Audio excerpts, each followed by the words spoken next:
We are live. We are live, and I'm coming at you with 5. We have our special guest, Mr. Shawn James. Welcome, everyone, to channel Gboot2786. This is Gavin Richard Presents. Whoever you are, wherever you are, I hope you're blessed and doing safe. I want you all to leave your comments. I want you to like and share this video. We got 3 people coming in. We got more people coming in. Come on in. It's going to be a good show tonight. We want to welcome our special guest and friend to the show, Brother Shawn James, author of The Man Crisis, as well as the John Haynes series. He has a new book coming out in October called Eternal Night, which is just in time for Halloween. And we'll talk a little bit about it. I've talked about it before, but we're going to keep promoting this brother's stuff. And Shawn, welcome to the program.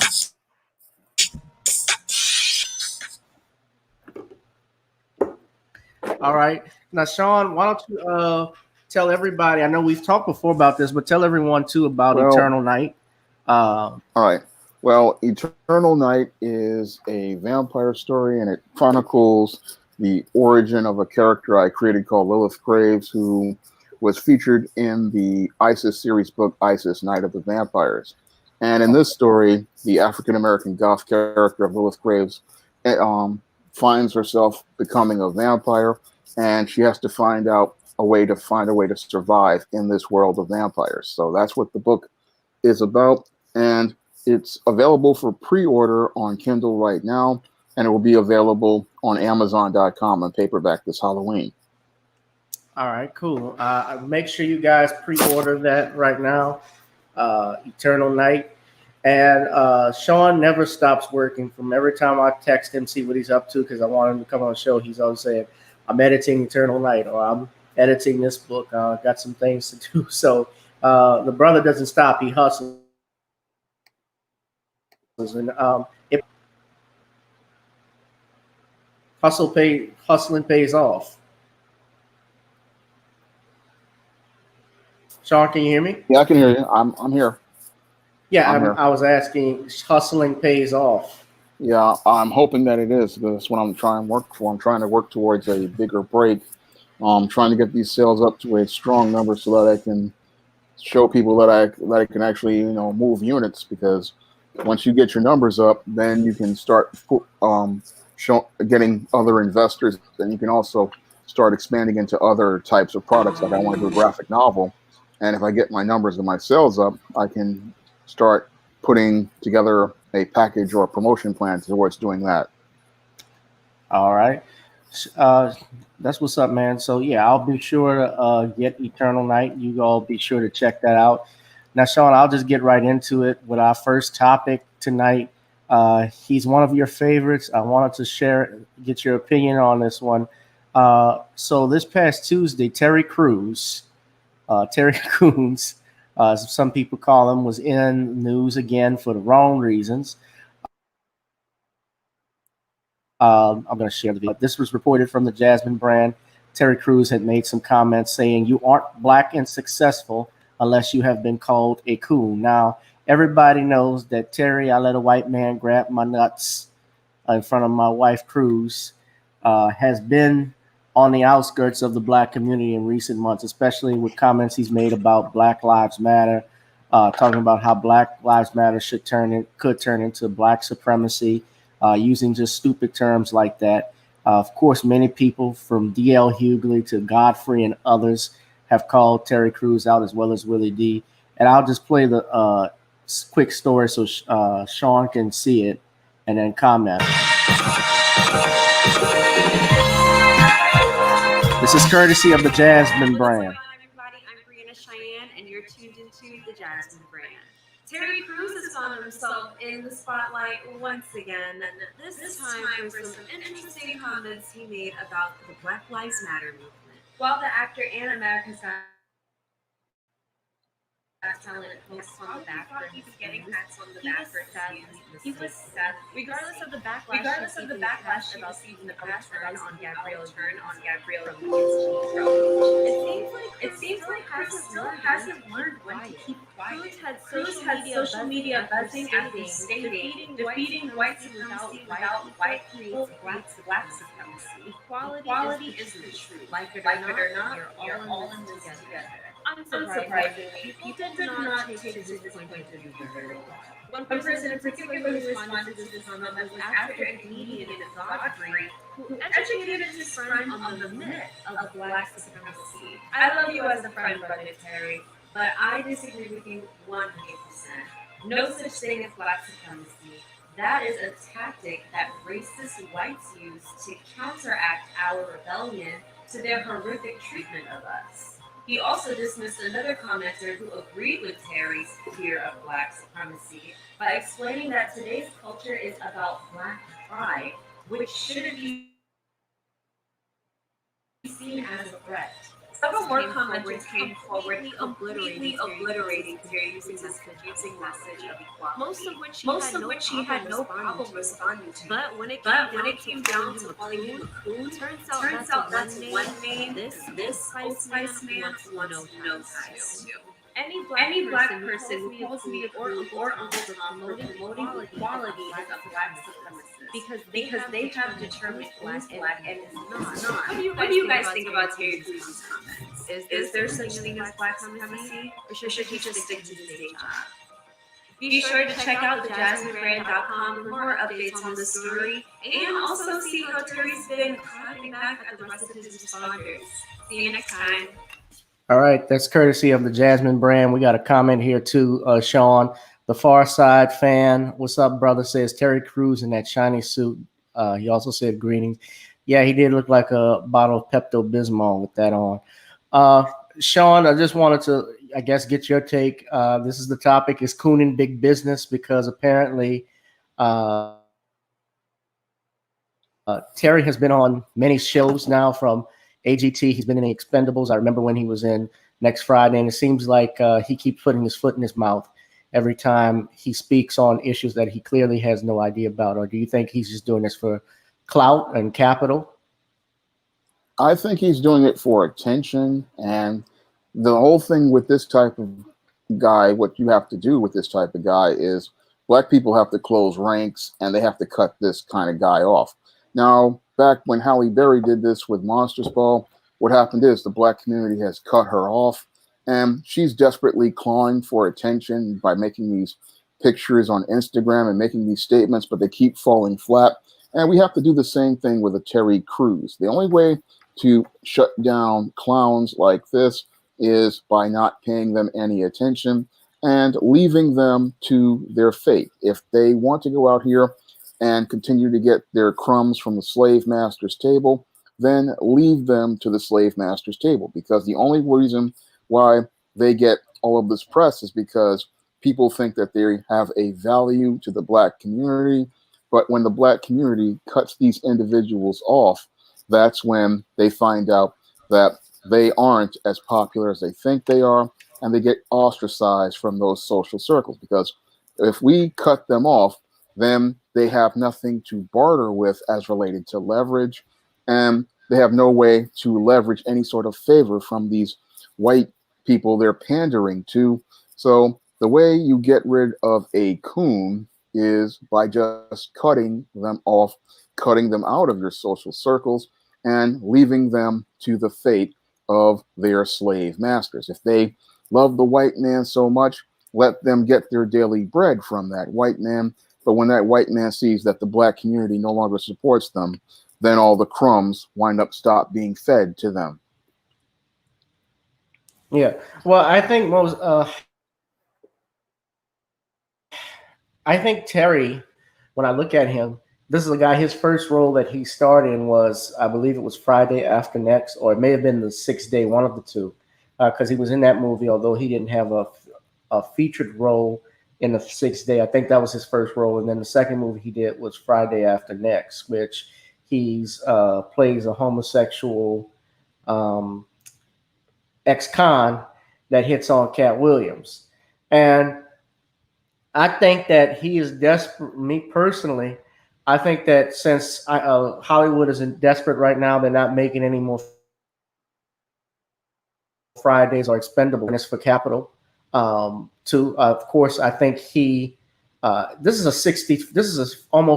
guy is 53 years old, right? So he has seen racism before. I'm sure he's from Flint, Michigan, He has not commented about, to my knowledge, anything with regards to the Flint water crisis. He could spend time talking about that and using his influence to talk about that. But people like him, I think, are dangerous to the community because he has like 1.7 million followers on Twitter. He has a following. People actually listen to him.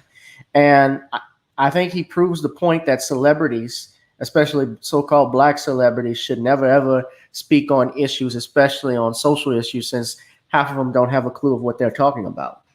Well, celebrities aren't leaders, and we have to realize that celebrities aren't people who can represent social and political issues for black people. So that's something black people have to understand about these kind of guys, is that they are not politically aware. They're not educated on political and social issues.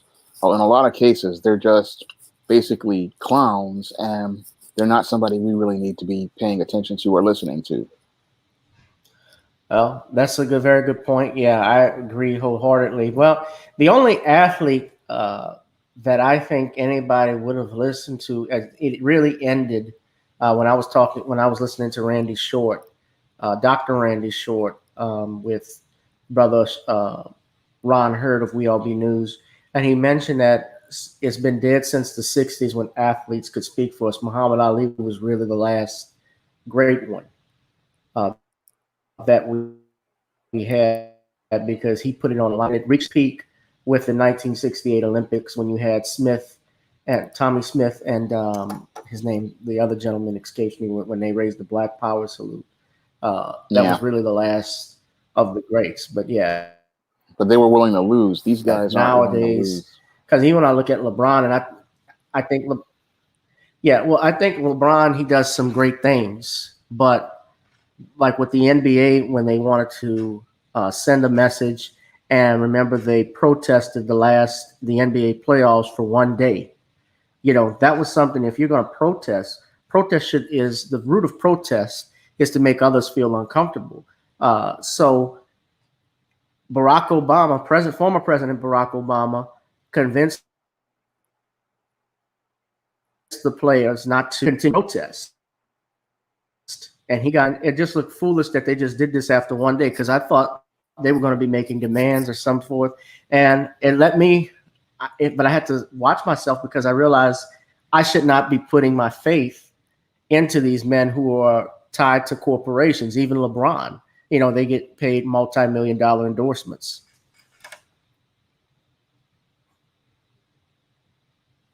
I was just waiting for you to respond if you wanted to add to that, Sean. When it comes down to LeBron, I don't know about him because he's kind of disingenuous, but I don't really trust a lot of these guys out here because they say one thing, but their actions, sometimes they're just there to get a photo op or publicity. So when it comes down to LeBron, I don't really trust him because he doesn't just seem genuine to me. It's like Colin Kaepernick. I don't trust him either because with Colin Kaepernick, it was all about him getting a trade, but then it just mushroomed into something bigger.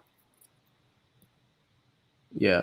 Well, what's interesting, since you brought him up, he's actually eligible, from my understanding now, for the Pro Football Hall of Fame.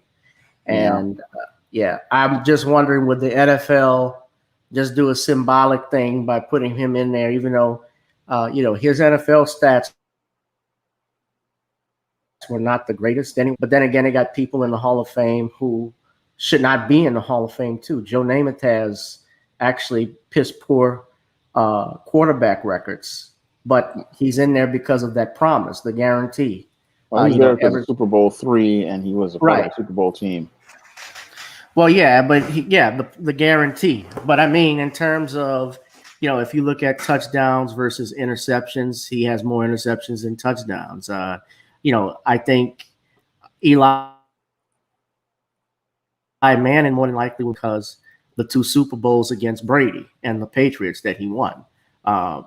He was known for throwing a lot of picks and so forth. But I have no doubt he's going to be in, especially being he's a Manning. So, yeah. But Farside asked us, did we see the documentary film called When We Were Kings about Ali? The answer is yes, I have seen it. It's been a while. Sean, I don't know if you've seen it. I haven't seen it, so I'd have to take a look at it. All right. So next topic I wanted to just talk with you about, Shawn, is a settlement agreement that was reached in the Breonna Taylor shooting.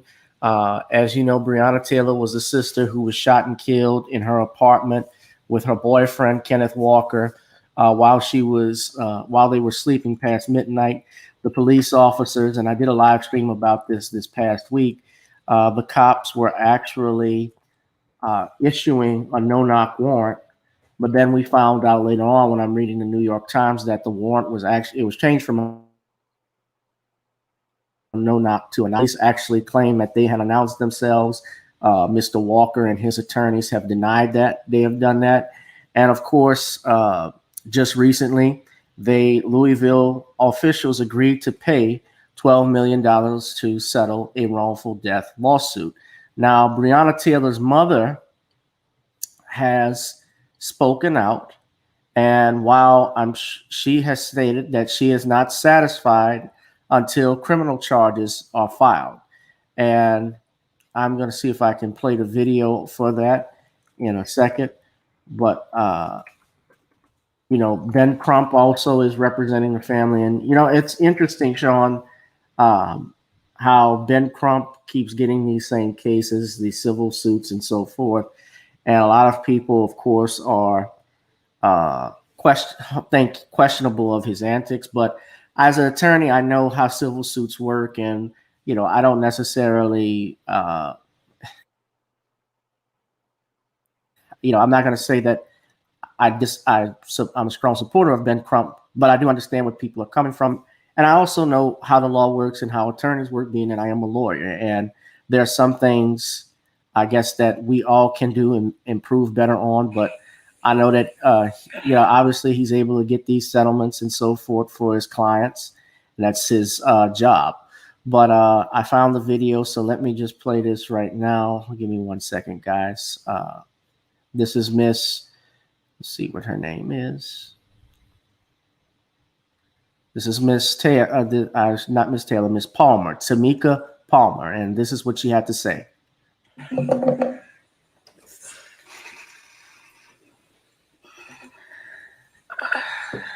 As significant as today is, it's only the beginning of getting full justice for Breonna. We must not lose focus on what the real drive is.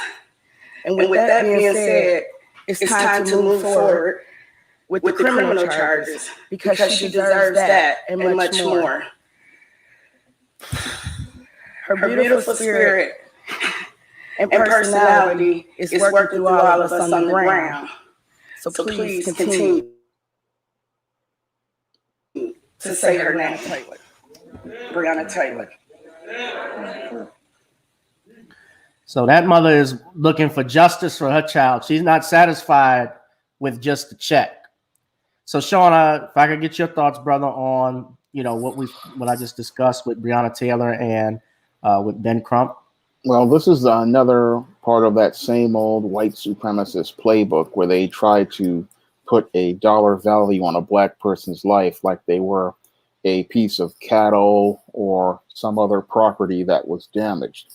So what they want to do is say, okay, we paid for this person and compensated the family, but that's a way to evade getting justice from the criminal justice system, because what they want to do is say, oh, we gave you a civil settlement, so now shut up. So this is all about trying to silence people by saying, oh, you got a civil judgment, to evade giving us the criminal judgment that people want. Because what people want in the case of Breonna Taylor is we want to see these rogue police officers punished for the criminal actions they participated in, because this was the murder of an innocent woman. These officers broke into this woman's house with a questionable so-called no-knock warrant, and now what they want to do is revise the narrative to make it look like it's something else. But they were in the wrong. They had participated in criminal activity, and these officers need to be punished because we need to hold law enforcement to the same standards of law that they're supposed to enforce. They have to follow those exact same laws, and we have to hold them accountable to that standard, because that's what we need to do. Because This what they want to do is do this old game of passively will give you money, but aggressively will try to find a way to get these cops off. And that's something we just cannot accept anymore. Right. Certainly when you keep seeing these things happen over and over again, there's an old saying that you can only push someone so hard before. And I don't know if you saw the story about the Los Angeles sheriff's deputies that were shot and killed. Well, they weren't killed, excuse me, but they were shot by someone while they were sitting in a car, and now they're fighting for their lives. And the sheriff, Alex Villanueva, wants LeBron James to put his money up to raise for the families. But my thing is, and while I don't necessarily condone that in any way, shape, or form, I understand that this is the streets calling. People are frustrated. And I mean, and it may be not even be that. It could have been, for all we know, something gone wrong. It could have been, I'm not trying to slander these deputies because I don't know the facts, but there could have been some stuff behind it that we don't know about. Were they involved in something that this happened? I may not have any ties to Black Lives Matter, but I do know this. I know that growing animosity in this country right now against law enforcement, because many of these situations, these riots that we are seeing, are caused by the actions, or I should say the negligence of the police. Yeah, it is, because the whole thing is people are protesting because they want to get equal protection under the law, and they want to see law enforcement held accountable when they do wrong. So what we're seeing in all this unrest is people are frustrated, they're angry, because they're tired of seeing corrupt police departments and corrupt police officers make one standard of law for themselves and then one standard for we the people. So what people want to do is they want to protest because they are angry because they're not seeing these rogue police officers and what some people call race soldiers being punished for their criminal actions. And we've got this culture that supports these individuals. Mm-hmm. And what people want to see is this culture eliminated from law enforcement so we can get a truly balanced law enforcement system that helps we the people. Most definitely. And, I understand what typically happens in these cases. The family does get some type of money involved. You're from New York. You remember, I'm sure, the incident of I believe it was a Haitian immigrant up there in New York in the 90s who had a plunge. It was Abner Louima. Abner Louima, that's correct. And that situation where supposedly, in Breonna Taylor, there's supposed to be this police reform where the watch commanders now are going to have to okay warrants. They're going to have to supervise everything. And I don't believe that is the right answer to solving situations like this. I can tell you that's not going to work, because the problem with the warrants is a lot of these warrants are really, they're created based on the information of junkies. And these people are not very credible. And that's what we had in the war on drugs. A lot of these no-knock warrants, they were created on information from drug addicts who allegedly give them this information, and the judges sign off on it. And then we also have this administrative part with quotas where they go out here and they do these because they want to meet things like quotas. So this whole no-knock stuff needs to stop, because it's an archaic concept. It doesn't really stop any drugs. All it does is terrorize people in Black neighborhoods. And it's a tool really used to terrorize Black people so that they are afraid to be able to go out and about. It doesn't stop the drug dealers, because the drug dealers, in some cases, already know about this stuff long ago and they have moved on. Yeah, well, another thing, too, with the no-knock warrants is that those warrants are only based, they're supposedly based on a probable cause affidavit that the officer has. The question is, and the judge looks at it and can sign off on it. And 90% of the time, judges are going to sign off on it because they trust the police officer. Police officers get their information from drug addicts, so right. Well, I'm saying that too. It's not I agree that it's not necessarily credible, especially if they're dealing with drug addicts or informants. There may be issues with that, but from looking at this, what we've heard, what I've seen now is that this was a knock and announce, that it was changed at the last minute. So the police had to announce themselves. They keep changing. The story keeps changing almost practically every day. And I would not be surprised. That just shows us that there's something wrong with the story, because they keep flipping and flopping. If the story was accurate, it'd be the same story all the time. Well, that goes to show you that they're not going to be about pressing charges in this case. Yeah. I honestly don't believe that. I think Daniel Cameron, he turned it over to the grand jury because he didn't want anything to do with it. And basically, like most of the district attorneys have done when there are police-involved shootings, they absolved themselves like Pontius Pilate. You had the situation with Michael Brown. You had the situation with Eric Garner. And you had the same situation in Baton Rouge with Alton Sterling, where with Alton Sterling, the district attorney was friends with the families of the officers that were involved. He had to recuse himself, and he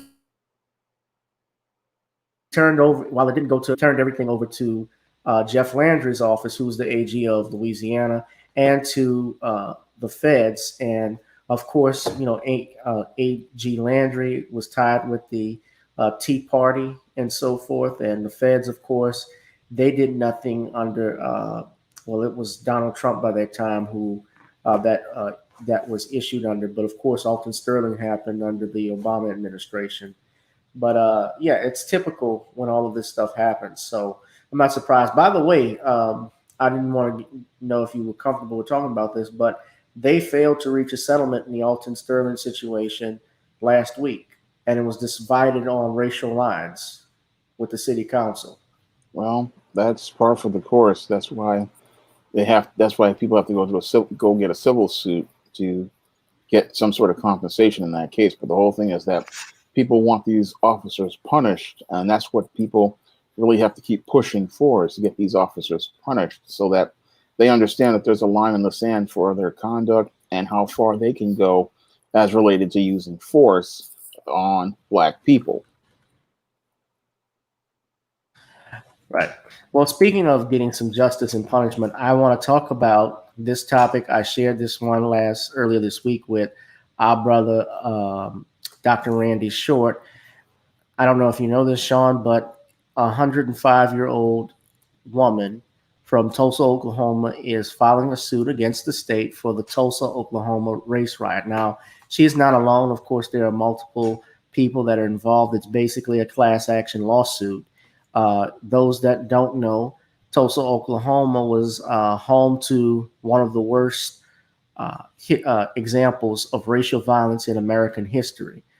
That's what it's been called, history. The attack carried out on the ground from private aircraft destroyed more than 35 square blocks of the district, at the time the wealthiest Black community in the United States, known as Black Wall Street. This went on from May 31st to June 1st, 1921. The lawsuit is being filed by an attorney I know of. His name is Demario Salmons. Demario, actually family of the brother, I think the brother in Oklahoma who was stopped by the police and was shot with his hands up. Somebody knows the name of that individual. It was a woman officer's name was Shelby, who shot him. You guys will know the case I'm talking about. But it was Terrence Crutcher was the man that was shot. Betty Shelby was the woman, the cop, or the devil who shot him.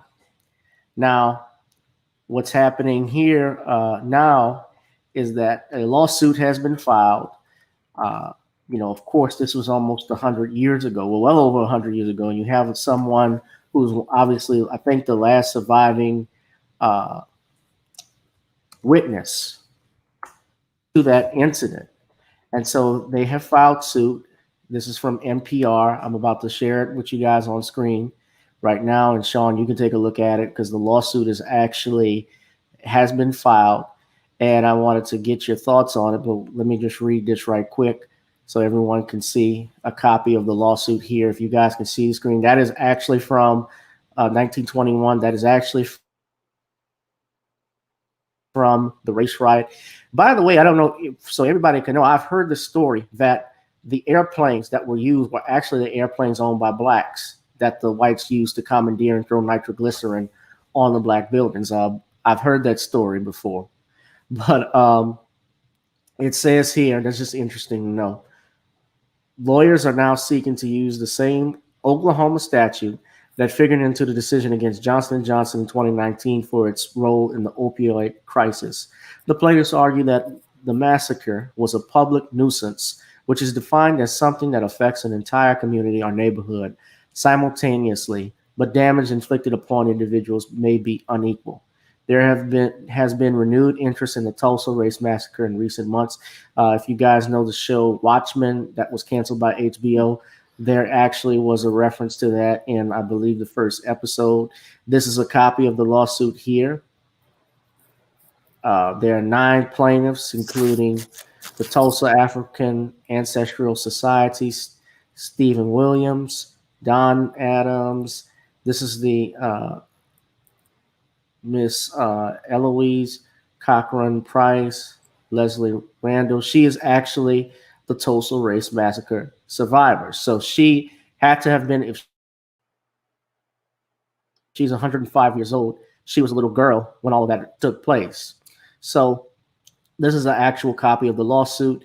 I don't know if they'll succeed on this one, but obviously it's a great start. I'm just wondering why it took others so long, I guess, to finally get interest into the Tulsa, Oklahoma race riot. But there have been a lot of riots across the country. Anybody, I think, could file possibly a lawsuit on. Whether they succeed or not, that's to be seen. So, Shawn, I don't know if you could see the lawsuit from here, but just your take on that. What do you think? Well, I think it's a good thing because the whole thing is we finally need to hold these people accountable for the terrorism that those people suffered all over 100 years ago, because that black town was destroyed in an act of terrorism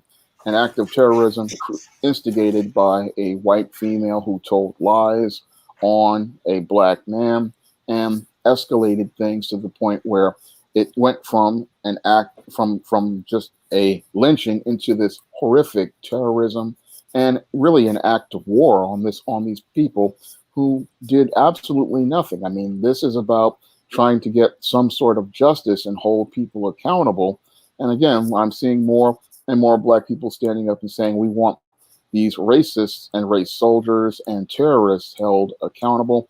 And we want to reclassify these acts of violence as the terrorism they actually are. And this is also a part of that, because when you get terrorized by people, there needs to be a punishment, and there also needs to be compensation for those people, because that was a thriving and prosperous town of black people, and they had their entire livelihoods destroyed. They had their lives destroyed, and that was all done because they wanted to terrorize those people. And this is something that is about finally holding these people accountable and establishing a standard of law that instead makes it where we draw a line in the sand as related to white supremacy, and bringing this horrible institution of white supremacy down once and for all.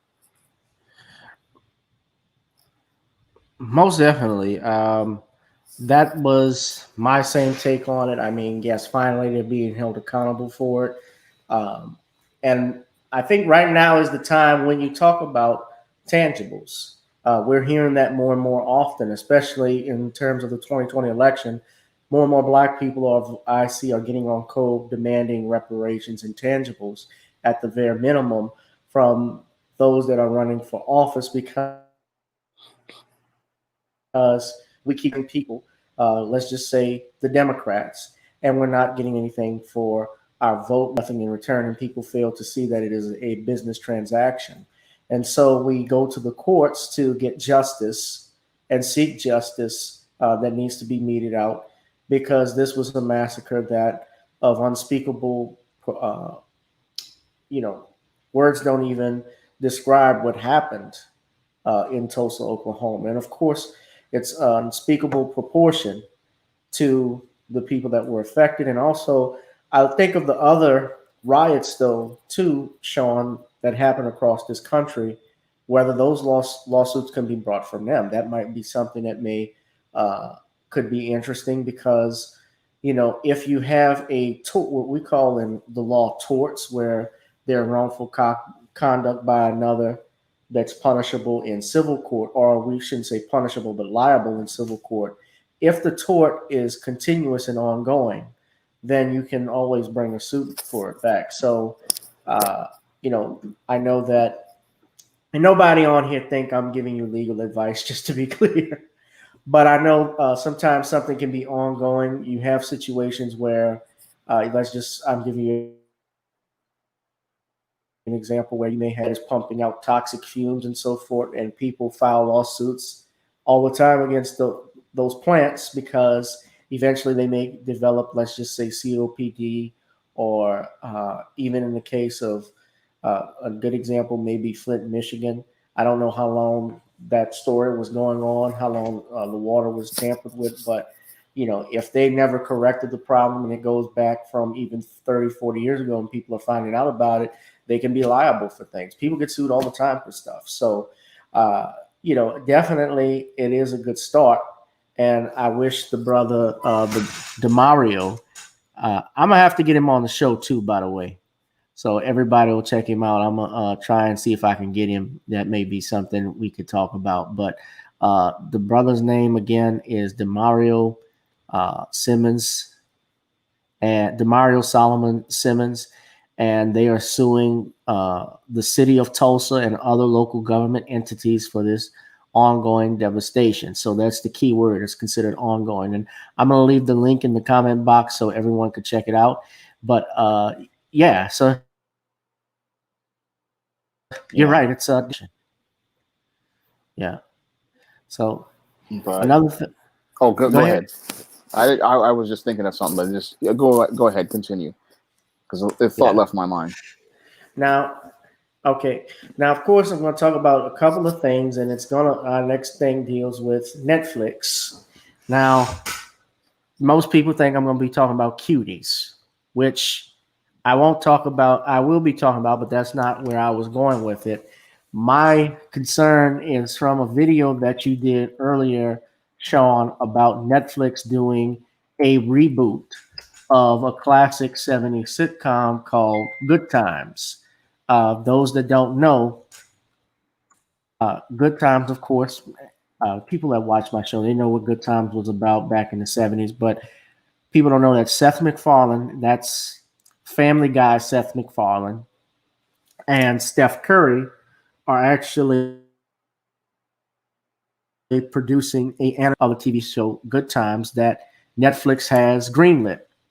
So I'm wondering, and our topic is, what in the hell is going on at Netflix right now, at Netflix headquarters, that they can think that this stuff is cool.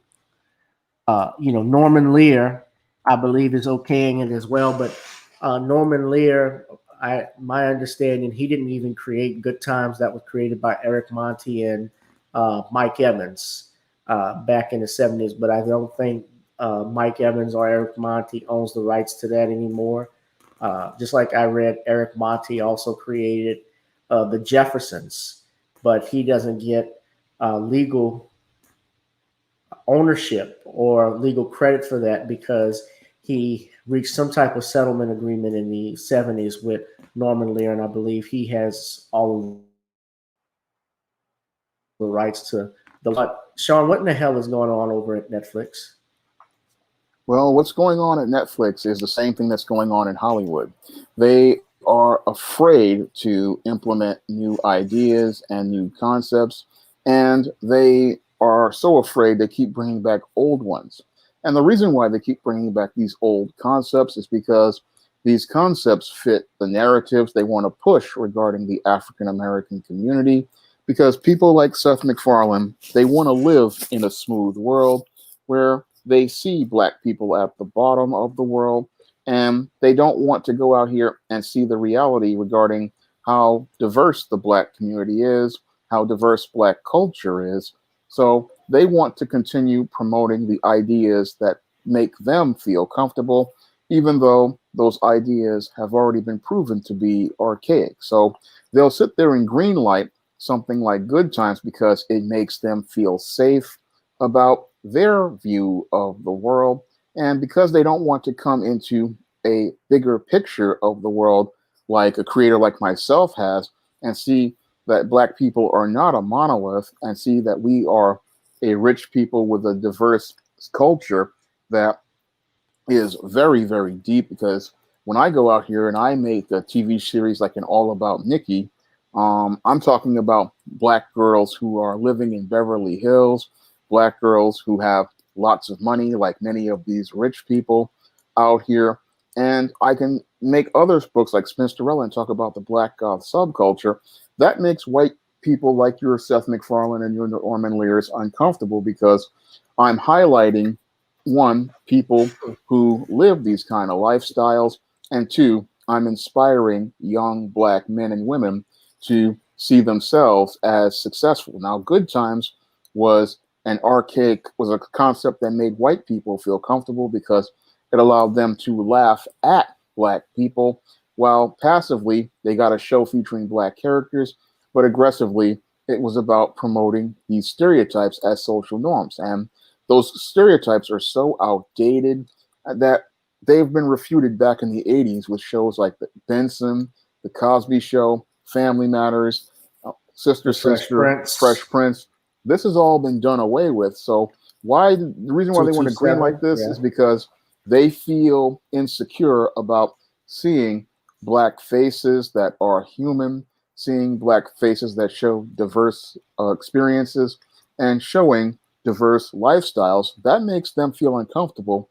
They want to get back to putting Black folks in the box of the ghetto because that makes them feel safe. And the sad part is Steph Curry can't see how he's being used as a pawn by your Norman Lear and your Seth MacFarlane to try to push this social engineering narrative at Netflix, because Netflix is one of those companies that's woke, but woke people, a lot of them are extremely racist, and all they want to see is stereotypes of Black people, because in their world, a Black person has to fit in the box that is acceptable to white people, and they cannot be themselves. And this is something I went in depth on in my novel Spellbound, where I talked about the darker shade of Black being us defining ourselves and not trying to fit into these boxes. And what they want to do is keep bringing back this old programming to get us back into the boxes where we can be in that smooth world, where we can fit into these boxes that make them feel comfortable about what they want to see as a Black person.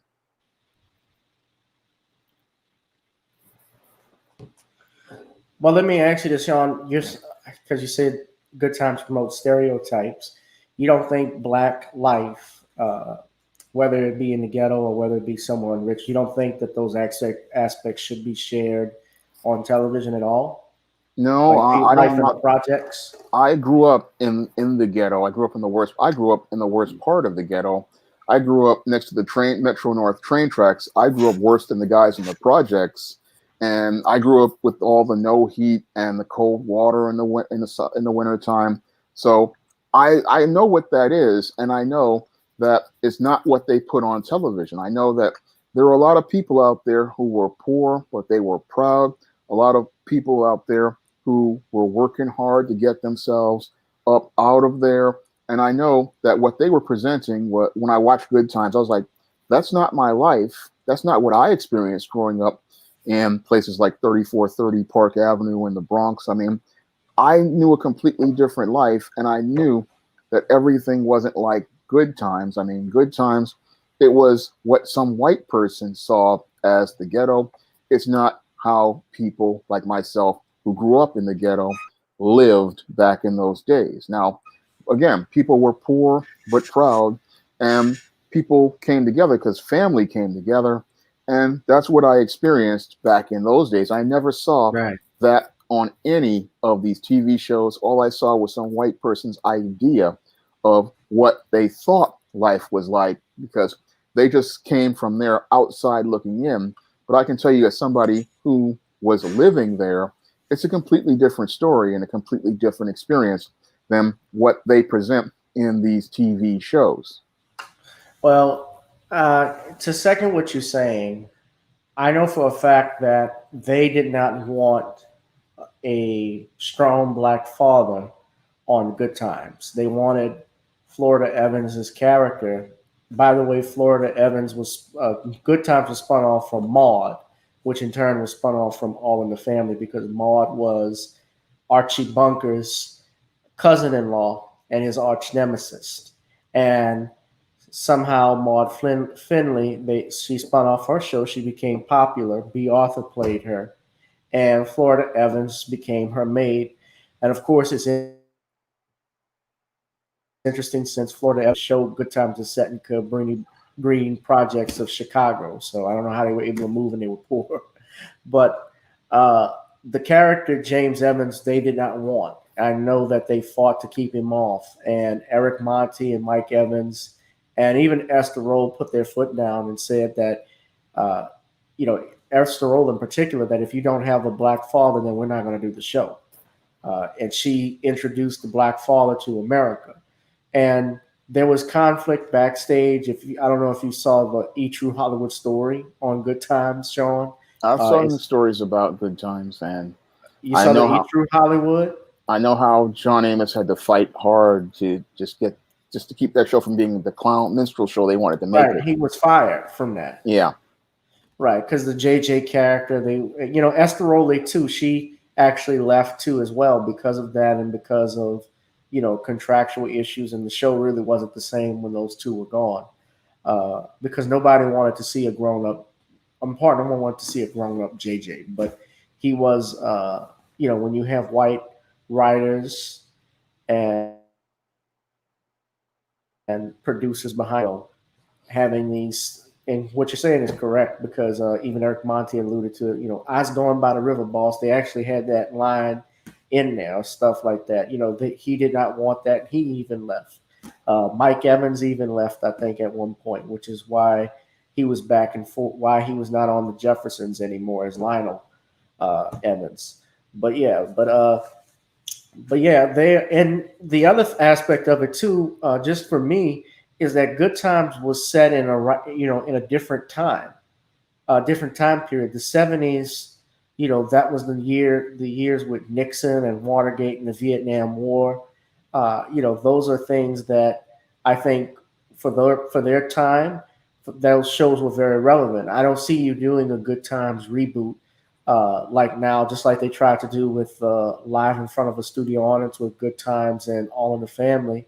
And, it ended up being awful. Well, that's because it was a product of that era. I mean, the commentary they were making in the 70s doesn't apply in 2020. I mean, the world in 2020 is a completely different world. And it just shows me again how Hollywood, they don't want to introduce new concepts, and they don't want to introduce new concepts because they know they're going to have to deal with guys like myself who are going to push back. And they know that if guys like me come in here, we're not going to allow these stereotypes to be pushed. So these people in Hollywood, they really want to promote these stereotypes because these stereotypes make them feel secure and comfortable about their place in the world. As long as they've got black people to laugh at the bottom of the world, they feel secure. But the world is changing, and these people just don't want to change, and they want to try to socially engineer the world and try to turn it back. But that's not going to happen because the world, people don't see black people that way. I mean, with this show, Good Times, they wanted to try to, like you were talking about, they didn't even want the father in the show. But I know growing up in the Bronx, there were plenty of guys who had their fathers in their lives, and they knew their fathers. They knew who he was. They had a relationship with him. It wasn't the best relationship due to the welfare state and the feminism, but a lot of people knew their fathers. A lot of people had their fathers show them the ropes the best way they could. And we don't get those type of stories because it doesn't fit the narrative. And what these people want to do is keep pushing this old narrative, even though this old narrative is outdated, it's archaic, it's not black people. And again, just shows us how out of touch the leftists who run Netflix truly are. I mean, these people, they clearly show us they're not really connected to reality when we look at their decision to air this Cuties and then go out here and talk about we're going to do good times. I mean, somebody at Netflix needs to be fired because they're going to bankrupt this company if they keep pushing these types of ideas. Yeah. So dealing with cuties, and by the way, hit the Cash App, guys. The Cash App is Gavin Richard Esquire. Also, go to Amazon. Check out Shawn's books. I have here the John Haynes series, The Man with Nothing to Lose. That's on Amazon. So you guys check it out. Check out his YouTube page, Shawn James, self-entitled. Yeah, support this brother. So yeah, speaking of that, Netflix, and what you were talking about, we also have here, we were talking about cuties. This was written in Variety magazine online. It says that cuties backlash led Netflix U.S. cancellations to spike nearly eightfold, analytics firm says. A campaign waged against Netflix over cuties and the film's sexualized portrayal of children produced a surge in U.S. subscription cancellations over the weekend, according to research company Yipit Data. I'm one of the cancellations. Netflix subscriber churn rates began to rise September 10th, the day after the release of Cuties on Netflix, when the hashtag cancel Netflix was in the top trending spot on Twitter. According to the data, Netflix cancellation rate in the US jumped to nearly 8 times than the average daily levels recorded in August 2020, reaching a multi-year high. The data analytics provider told Variety. With a canceled Netflix hashtag continuing to trend on social media, it is possible elevated churn could continue in coming days, according to the firm. Now, as of June, the company tallied 193 million paid streaming customers worldwide. Netflix, of course, has this film called Cuties, and they defended the film, written and directed by award-winning French filmmaker Maimouna Doucouré, arguing that it is a social commentary that makes the case about the dangers of sexualized imagery of young girls. The streamer has urged those who have denounced the film to watch it. Cuties follows an 11-year-old Senegalese girl living in Paris who joins a free-spirited dance crew called the Cuties to rebel against what she perceives as her Muslim family's oppressive traditions. In the film, the conflicted protagonist, Amy, and the Cuties perform dance routines in which they simulate sex, and in the scenes, the camera shots focus on their crotch areas. It also portrays preteen characters in other sexual situations. For example, in one scene, Amy takes a picture of her genitalia and then posts the photo on social media, although no explicit images are shown. Earlier in the same scene, she makes a sexual come on to her adult cousin to avoid getting punished for stealing his phone.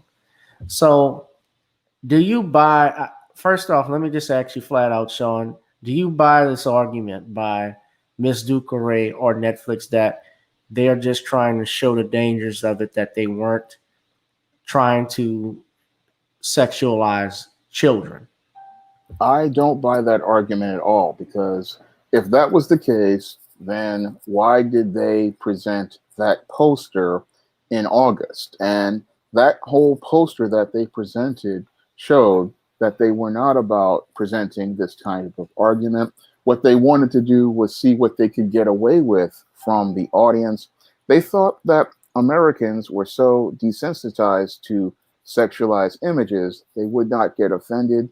But what happened was most Americans showed that while they have seen a lot of sexualized images of adults, they draw the line as related to children, because they know that this image of Cuties is not about making a commentary. This is about social engineering. And what they want to do is socially engineer the idea in people's minds that sexualizing children is acceptable, because this is just like what they did with Halle Berry and Monsters Ball.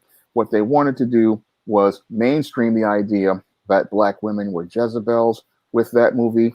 And with this movie, they wanted to mainstream the idea that little Black girls were sexualized as Jezebels. And they wanted to mainstream these type of ideas because with film and television, it's called programming for a reason. And what they want to do is program an idea in people's minds that this type of behavior is normal. So they'll come out here and try to spin it with these weasel words like, oh, it's about making a commentary.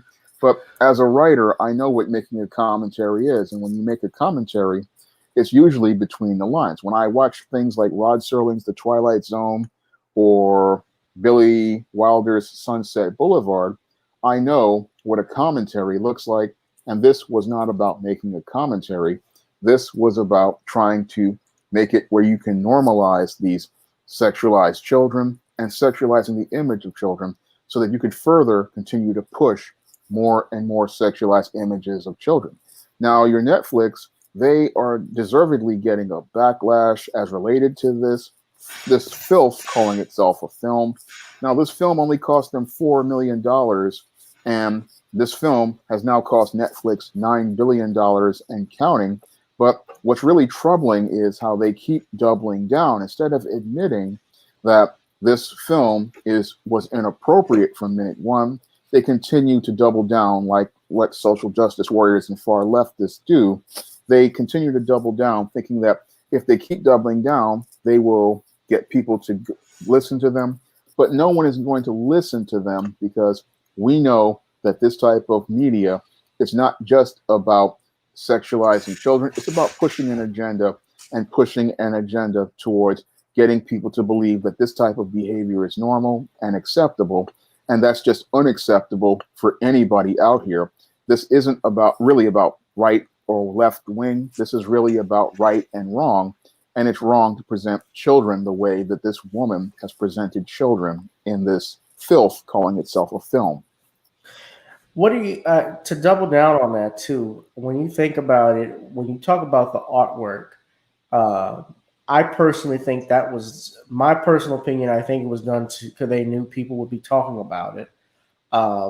In fact, if you go to Netflix, I believe it's the #7 top movie being streamed right now on Netflix. So people are talking about it. It's garnering a lot of controversy, and there are people that are going to watch it. Now, when I was doing some commentary, I was trying to do some commentary on it. I actually got a chance to see. I didn't finish all of it because honestly, it was hard to watch. It was actually worse than what I had expected. And I'll just tell everyone I don't know who's going to watch it, but there was a scene where one of the little girls is actually blowing on a condom, used condom in a park and using it as a balloon and playing with it. And this was the black girl in the group. One of the there's only 2 black children in it, but this one in particular, not the main star, but one of the little girls was using it. And then in the other scene, she's flirting with her cousin, adult cousin, and taking pictures on his cell phone of her privates. I was even more bored by it anyway, just because the dubbing of it just sounded off and it was stupid. But to see that take place, I just couldn't finish watching, the rest of it. I've seen the clips online of it. And, there are other ways. I'm not going to say an artist can't do, but I know that there's other ways that people can do, for a fact that when you're dealing with especially with children, you got to walk on eggshells with it. And it has to be in a very delicate manner and a sensitive manner if you're dealing with something like this. But to preface your point and, in agreement with it, it was bad. And I think Netflix is rightfully suffering as a result of it because, people are not going to tolerate that. Yep, but they deserve to take that loss because what they're doing is this film is just absolutely disgusting, and it's just not something. Shawn, let me stop you I'm sorry, I want to stop you because why do you think, I need to ask you this, but why do you think the critics are praising it and everyone else doesn't like it? Well, when it comes down to the film critics these days, a lot of these people are bought and paid for, and they're bought and paid for by these film studios who want to push their agenda. So they'll praise these type of films, talking about the artistic, but when you look at the film from a average, everyday, ordinary person, you go, that's not really a quality film. I mean, these same critics praised Monsters Ball, they praised Precious, and those type of films were all about pushing an agenda to degrade Black people. And this film is also about pushing an agenda to degrade Black people. And I noticed that the critics always come out and praise these kind of movies that degrade Black people. But when you come out with a film that empowers Black people, you can't find the critics to even talk about watching this film. Yeah, and I don't even trust anything on Rotten Tomatoes anymore. Remember what they did with Dave Chappelle's comedy special, how they gave it one of the lowest ratings because he made LGBTQ jokes within the film, but all the audience members gave it like a 99% rating. So, I can't trust critics as well. And even if you're reading the Washington Post, I have this here too. They're talking about how Cuties in Senegal was viewed, and it was raved upon because the director is a Senegalese woman, even though she was raised in France. And you also see, I also remember earlier this past week, they were talking about how it was like that was trying to bring the movie down. Of course, you said that was baloney. Yeah. A lot of people said that because it had nothing to do with it, whether it's Democrat or Republican. If you saw something like this, just morally speaking, you wouldn't like it. It's just something that is just wrong. Period. Yeah. It didn't sit well with your spirit. No, it was just like that Cardi B WAP video. You can just feel the demons coming out of this type of material, and it's something that people who have a moral standard, would just say, we cannot let you go this far. That there's a line in the sand, and that enough is enough, and that you're not gonna go that far and push this type of narrative, especially with Black people, and use us as the gateway to promote your sexual perversion. I mean, if you are this perverted, we need to deal with you, but you're not going to use us to push your narratives and your agendas so you can get away with promoting filth in our community.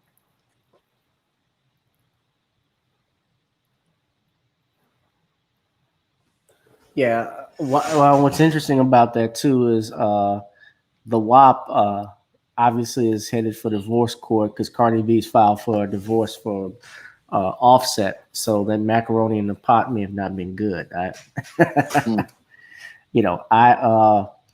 I think Cardi. The thing too about Cardi B, the main thing I really didn't like about her was how she talked about she would drug men, when she was a stripper, to get money from them to make a living. But yet Bill Cosby is in jail for supposedly drugging women, and all of the world stopped as a result of that. So why was the double standards on display between those two? We have the double standard due to the gynocentric system we have, and the racist system we have, because when a woman goes out here and does wrong, nobody wants to hold her accountable, because these males think that if we hold a woman accountable, they won't get sexual access.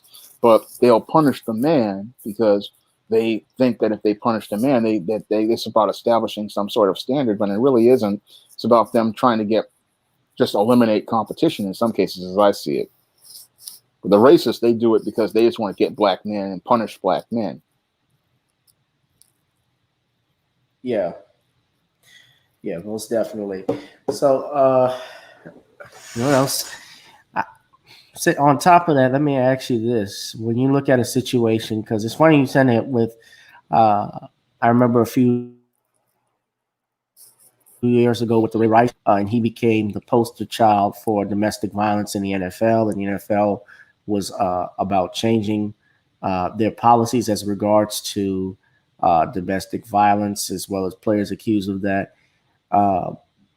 When you have a situation where you're a man and you have money, and I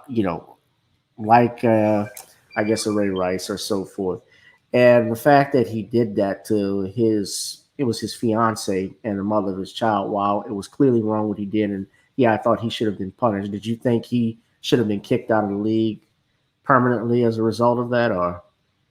I don't think he should have been kicked out of the league. I mean, he should have never lost his job in the first place, because as I see it, this incident was really, she started the whole thing. She assaulted him first from what I saw in the video, and he reacted, but that was a personal matter, and it should have remained a personal matter.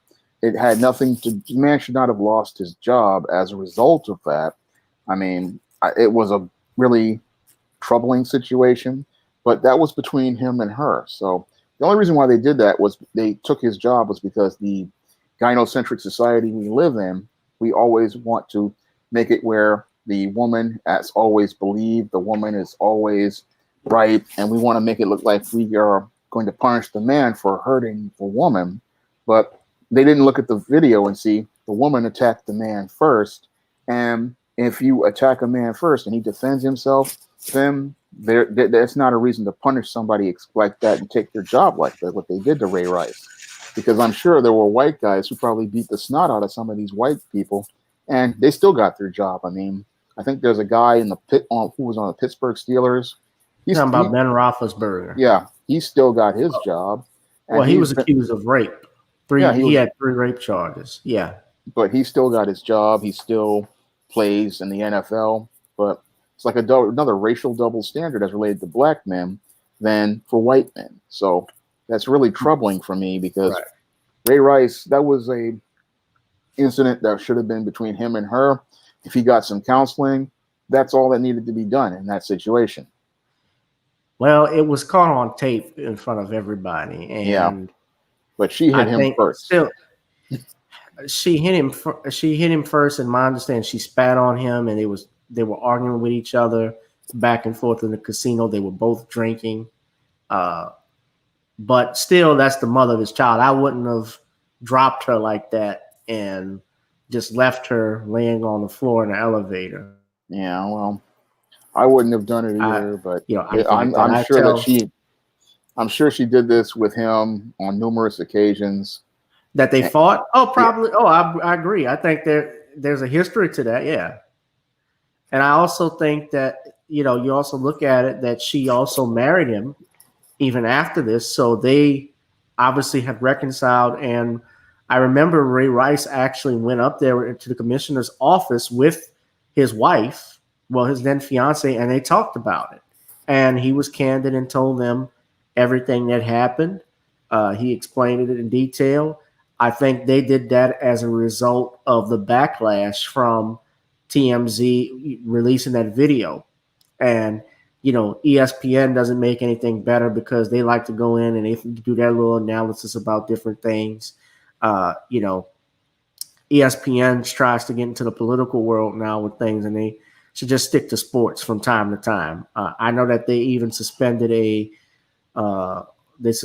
white man because he just had the name Robert E. Lee at one of the baseball games. And I think this was after may have been after the Charlottesville incident. And I could people, but I know the difference between Robert E. Lee and the other Robert E. Lee, that infamous Robert E. Lee. It's not the same one, but yeah. So yeah, man. So I don't know what else is going on. If there's something you wanted to talk about, Shawn? No, there's not much I need to talk about. I came to talk to the topics with you, and whatever you want to talk about, I will talk about it with you. Yeah, well, tell me about this, man. So we talked about Eternal Night. Is there another book you're going to be working on? There's another book that is coming out on Black Friday, and that is Eastine Blast from the Past. And this one is the story where Eastine deals with her demonic doppelganger from the past, and she and John Haynes have to take on this demonic doppelganger in this Eastine series story. And this book features a bonus, which is the first Eastine comic, which is drawn by Bill Walko. And this is a sample of what is going to be in the comic. This is an adaptation of the popular Eastine story, No Good Deed. And this is the first comic produced on the SJS Direct imprint by Bill Walko, written by myself and lettered by another young man. And I'm doing this as a sample to show people what they would get from an ISIS graphic novel and an SJS Direct comic. So this book will be available on Black Friday, and you can pre-order the Kindle version right now, and you can also get it in paperback on Black Friday. So I'm going to leave a link to that book in the chat. Just need a minute. It's the second part of the Easting that was a follow-up to a story called Easting the Sands of Time.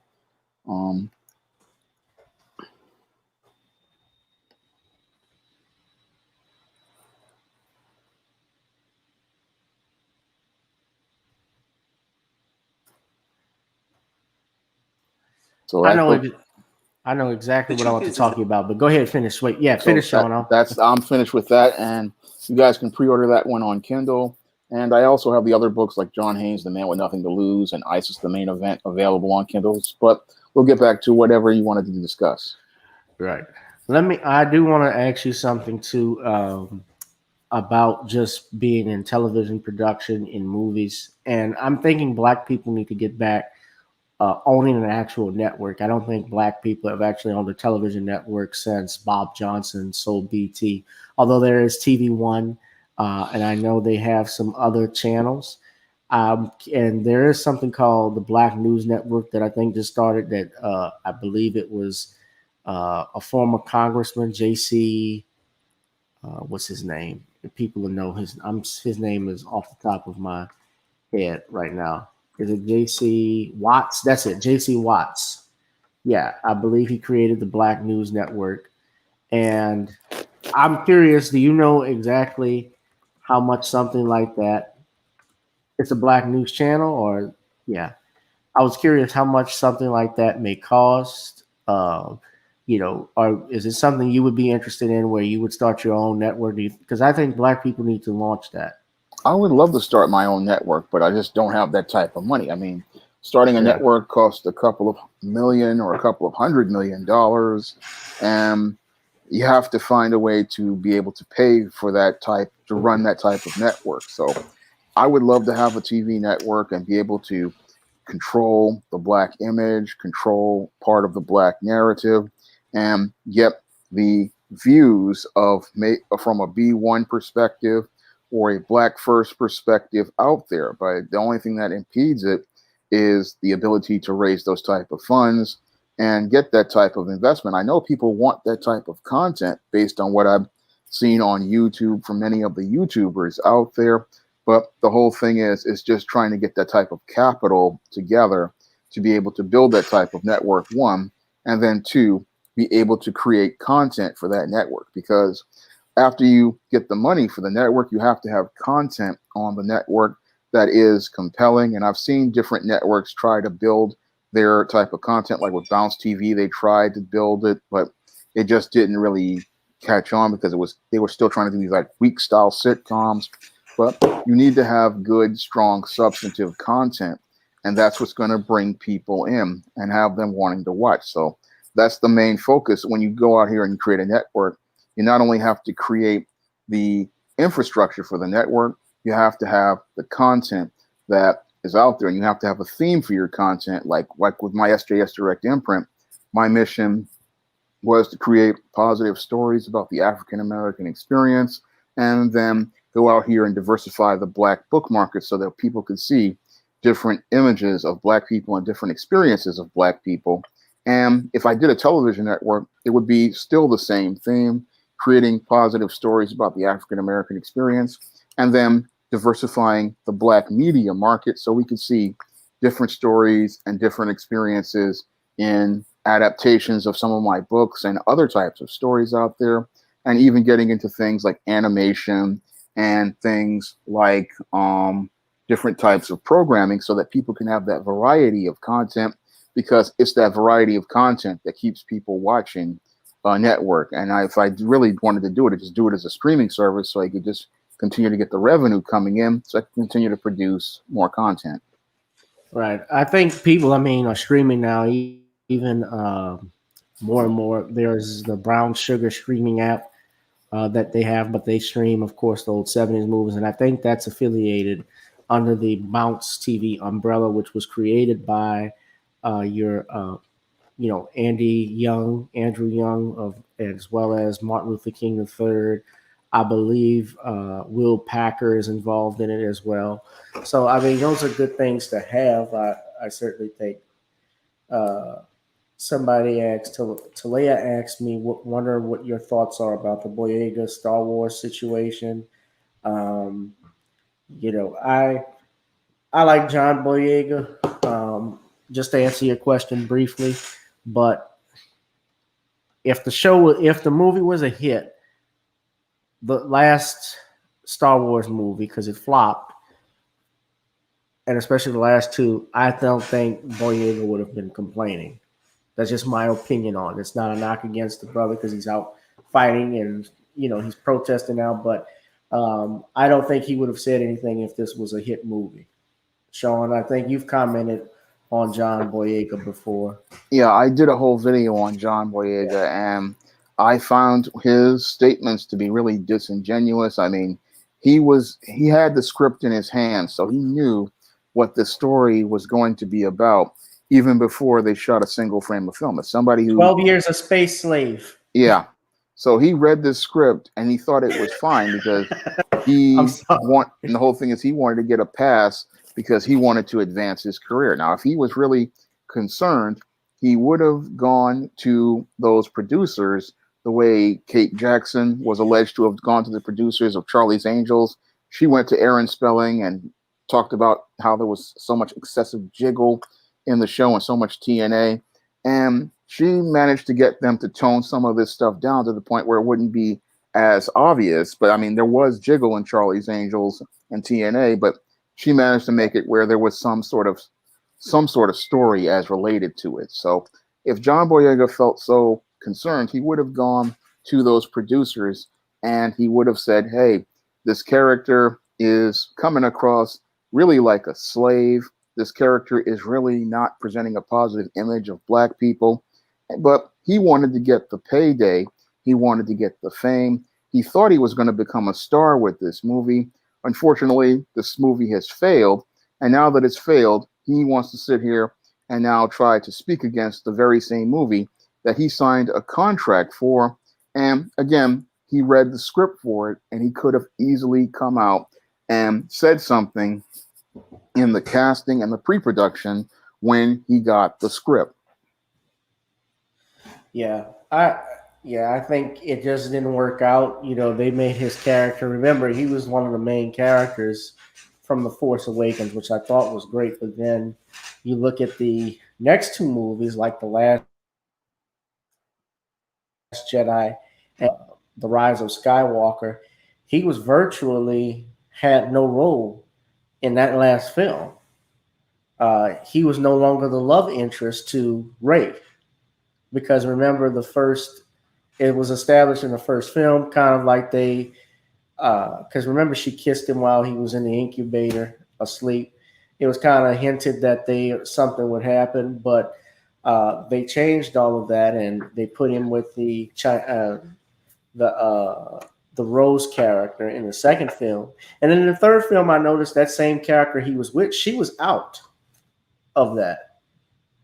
They further marginalized him from film to film. It's like they sold it to us, making us think he was going to be a main character, but then he became more and more marginalized with each passing film. So he signed on for this, and the whole thing is, again, the time to speak was in pre-production. The time to speak was when he read that final full script, because as a screenwriter, I know that once you get the green light, there usually is a full script so that they can do the shooting schedule and production schedule. So he had to have read that entire screenplay and know what this was about, but he just didn't want to go out here and rock the boat. He wanted to get a pass because he wanted to go out here and be a star on this movie. But when his star faded, that's when he got upset and he wants to speak out now. But again, the time to speak was when this film was in pre-production. Southeast Dusty, right? They put him with that homely Asian chick.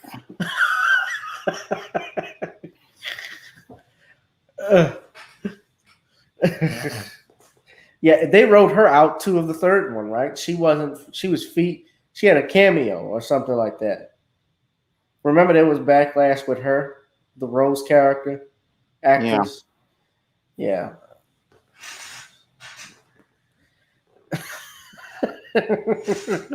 You killing me, Southeast Dusty.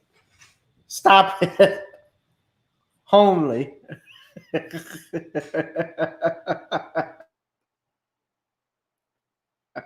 Was she home? Yeah, she was quite homely. She was a very beautiful woman. The woman who plays the actress herself is a very attractive woman, but Yeah, she's these cute. people they downplayed her beauty so that the Daisy Ridley character could appear to be more attractive, and that's something white supremacists like to do. Is they like to downplay the beauty of other women so that the white woman can appear to be more attractive. And this is one of the things that killed Star Wars: Last Jedi in China, because the Chinese weren't having it when they saw that homely Rose Tico. They kicked that movie out of their country because they didn't want an Asian woman presented as unattractive. Now, when people saw this film, I saw what was going on behind the scenes. I was like, I see what you're trying to do. You're trying to make the Asian woman appear ugly, because I saw this as far back as the 1934 cinematic classic Imitation of Life, where they would try to make the black women appear to be unattractive so the white female could appear to be more attractive. They would make the black woman appear to be bigger and heavier and dark, make her look unattractive compared to the slender, more feminine looking white woman. And they did that with Last Jedi, and that's why one of the reasons why the movie failed in China. Yeah, I've heard the movie Mulan is even flopping. Well, the movie Mulan presents another negative image of Asian women. It's not really true to the original movie or even the legend. They wanted to promote feminism in it, and again, audiences weren't having it. Oh, so you saw it? No, I saw the trailers and I followed the news regarding Mulan, but they wanted to push this social justice, and people vehemently rejected that narrative as related to that film. That's Kelly Marie Tran. Yeah, that is Rose. Now she looked different from the Return of the Jedi because she was bigger. But yeah, she's not a bad looking woman. She's gorgeous. Yeah, she's cute. I mean, Daisy Ridley was even cute, but Kathleen Kennedy wanted to downplay everybody's beauty so that she could push her feminist agenda, and that really killed that whole franchise. She's killing Lucasfilm too. Yeah, they wanted to push this identity George politics. Lucas doesn't even like it. Yeah. They wanted to push a feminist agenda. They wanted to make their strong heroine, but the whole thing is, if your heroine, as a guy who writes heroines, what makes a heroine strong is who she is on the inside, not trying to push these whole feminist narratives. I mean, what made the original Mulan relatable was that she was this woman who loved her father and would substitute herself to protect for her love of her father. And that was one of the things that they missed out as related to what they were doing. And again, as a guy who writes heroines, I know how to write a heroine and make them compelling. And that's not what we got with Star Wars. They loaded up her clothing to make her look fatter. Yeah, they padded her up. Yeah, they did. They did. Oh, so she wasn't really big. No, they padded her up like Santa Claus. I'm sorry, Sean. Go ahead. If you look at pictures of the real Kelly Marie Tran, she's very feminine, very soft looking, but they wanted to downplay her beauty to elevate the white woman. So people caught on, and they killed it. They killed the movie. Yeah, I just showed a picture of her. She's a attractive woman. I agree. Yeah, that's her there. Yeah, she's good looking. Okay, one of the last topics I'm gonna get in. Enough of sci-fi. I want to get into this one. You're probably gonna like talking about this. This is about Andrew Gillum coming out as bisexual on the Tamron Hall show. Now this is from the 14th. Tamron, everyone. Now, just to refresh everybody knows, Gillum was former mayor of Tallahassee. He was a gubernatorial candidate back in 2018 in Florida. Florida, and he ended up losing a very narrow election. And he literally got caught with his pants down in a Miami hotel with drugs and male prostitutes. So he's part of the Bussy Brigade. But he comes out as bisexual here on the Tamron Hall show. Absolute worst about that day. And he's a married At this man. stage, I don't have anything else to have to conceal. I literally got broken down to my most bare place, to the place where I wasn't even sure that I wanted to live, not because of what I had done, but because of everything that was being said about me. What was most hurtful was this belief that I was somehow living a lie in my marriage and in my family. That was the most hurtful to me, because I believe we're all entitled to mistakes. And I believe we're entitled to those mistakes without having every other respectable and redeeming part of our lives invalidated. And I felt like the love that I have between my wife and I, my family, but most important, the authenticity that I've tried to lead with, was all in question at this point. And not even in question anymore. Something else had been assumed by that. And to be very honest with you, when you didn't ask the question, you put it out there, is whether or not I identify as gay. And the answer is I don't identify as gay, but I do identify as bisexual. What's the difference? And that is something that I have never shared publicly before. Now, okay. Vulcan said, hell, we already knew. Yeah, we had our suspicions. Personally, let me just say, for the record, you know, what you do behind closed doors is your business. But when you run for politics, when you run for political office, hey, man, everything is fair game. People go back and look at your work history and go look at who your first girlfriend was. So let me just play the rest of this video. Now, this is his wife. Now, look at her body language when you see this. That you would not have married him if you knew that. That I wasn't sure. That a decision to choose you and say yes on the basis of knowing that it's our decision together as all couples, you know, millions of people watching, that we don't know you. We don't know your stories. I mean, there are couples who have open marriages. There are couples who all kind of different covenants with one another that everybody else doesn't know. And at the point where you have to reveal your covenant to the world to then be criticized or questioned with good intentions or bad, that's a lot of pressure. And so I've told him before that, you know, saying yes was solely about me and you. It wasn't about me, you, and the world.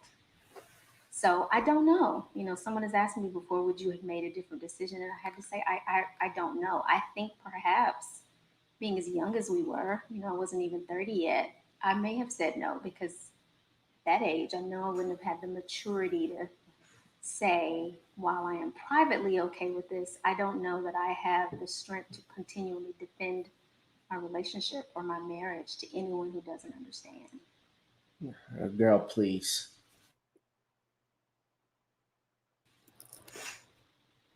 I think she always knew about that shit. She just wanted to, from what I heard, she was about her, because they've been together since they were in college, I believe, or around that time. They got married in 2009.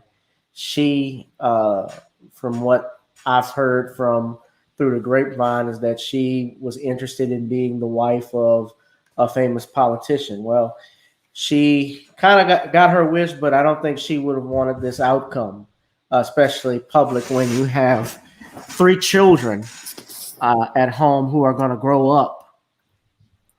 And that's really, and all jokes aside, I really do feel sorry for those kids, because when they get older, they're going to see this. The internet doesn't go away. And yeah, she basically, that's right, Southeast Dusty, she's a beard. Basically, she knew that what he was about.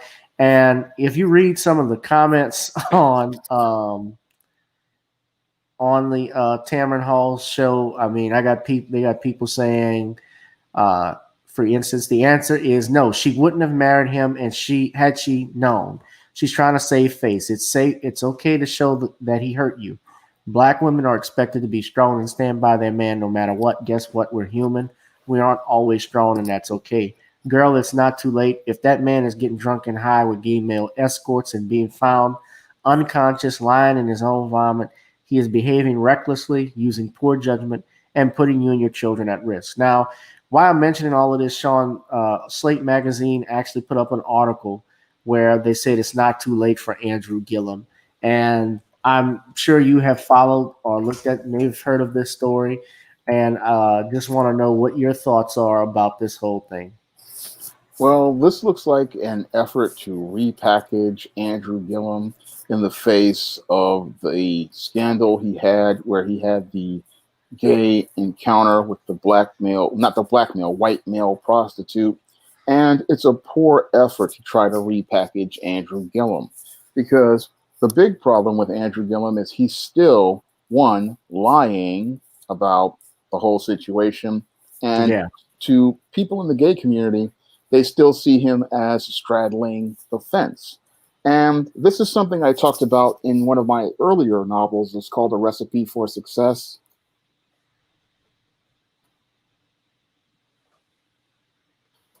The whole idea of the down low man, because when you have a lot of these down low men, they put on this facade on the outside of being heterosexual, and then they want to have these homosexual encounters with men in private, and they want to have that heterosexual facade so that they can go out here and advance their careers the way Andrew Gillum wants to advance his career, but then they want to have their homosexual encounters.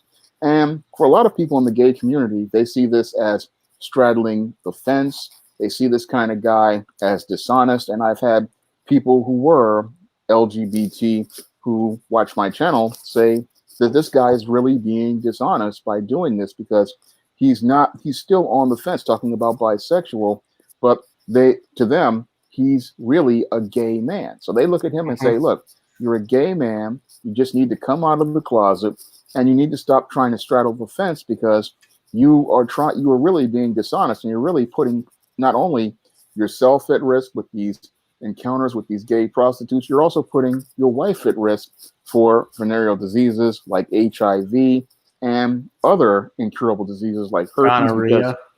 Because these encounters with these gay prostitutes, these are encounters this man is having on the low, and then he's going back to his wife.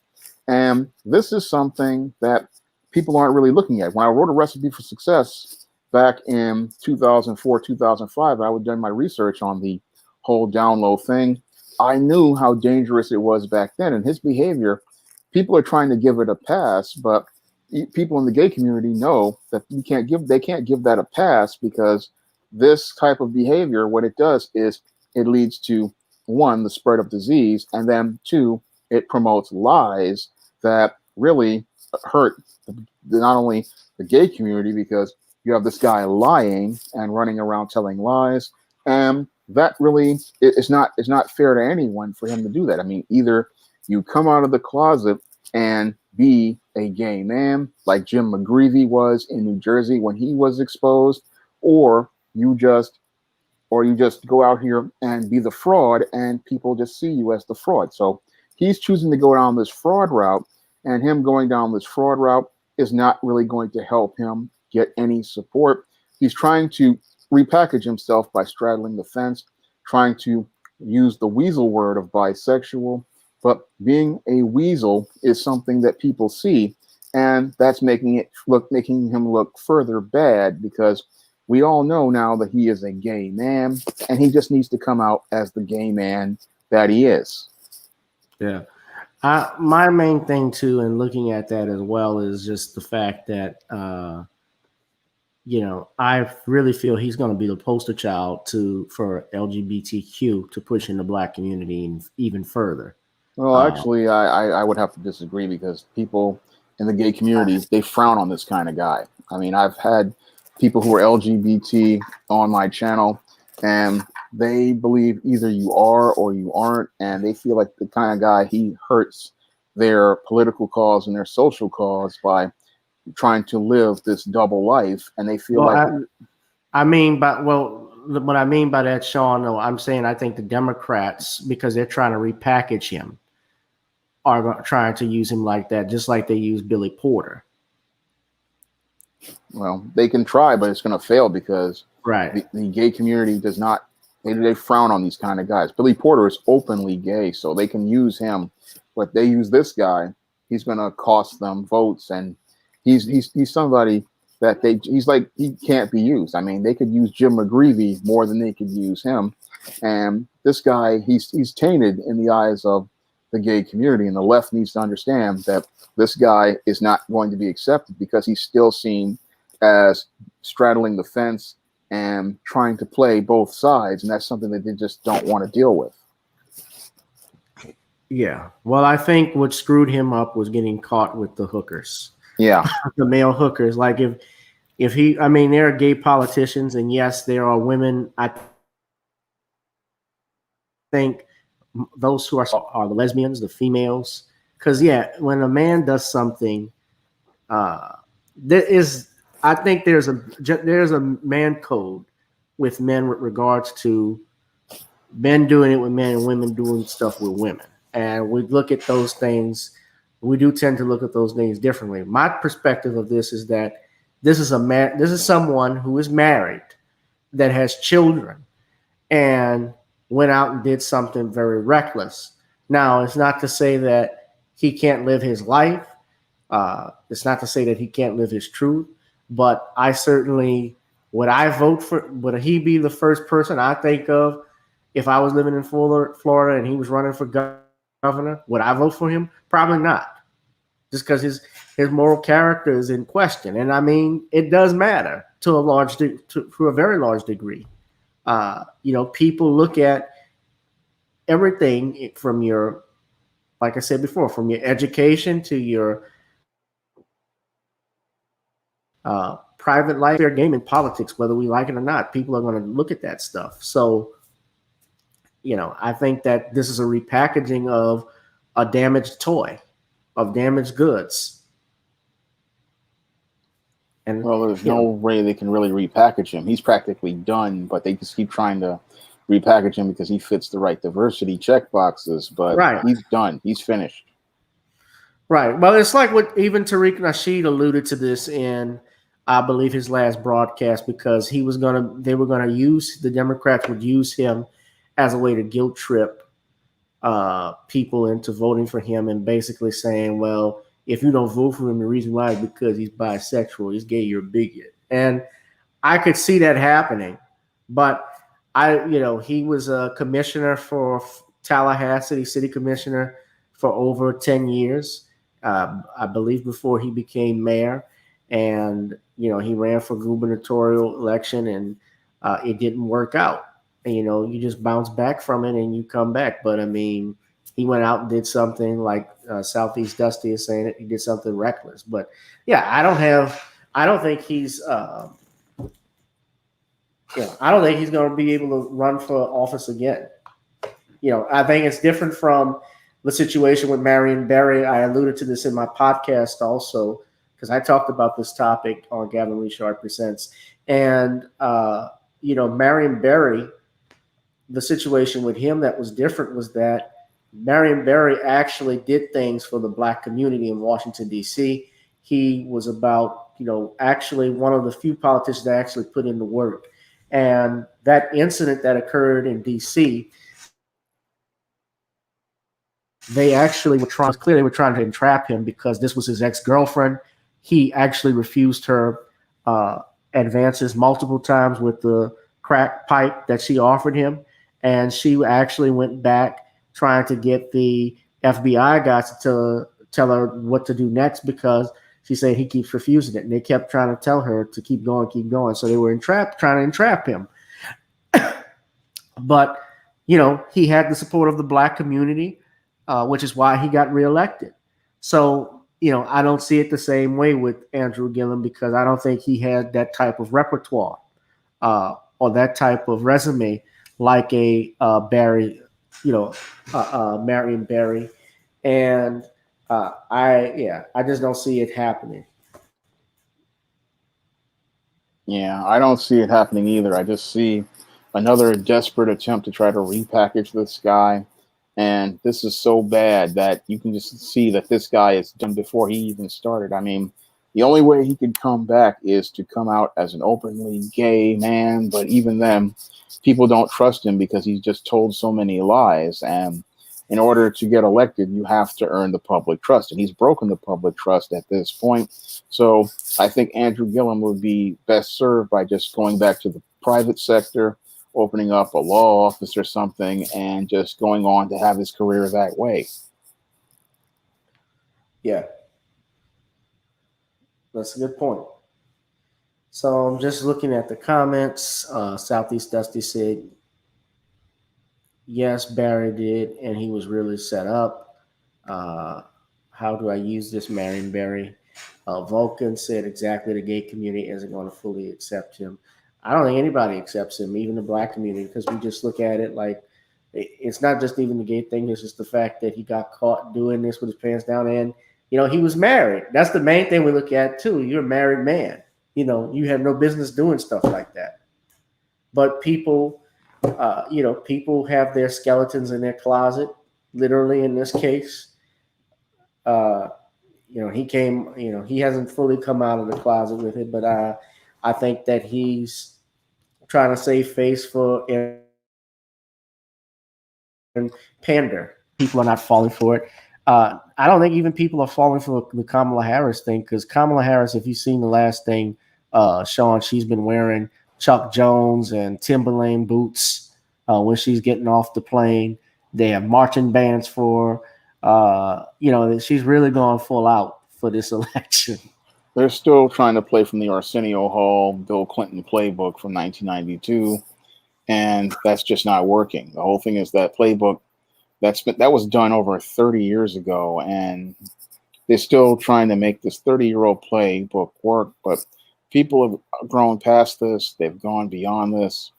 They no longer follow this type of trick. You can't run this type of game anymore.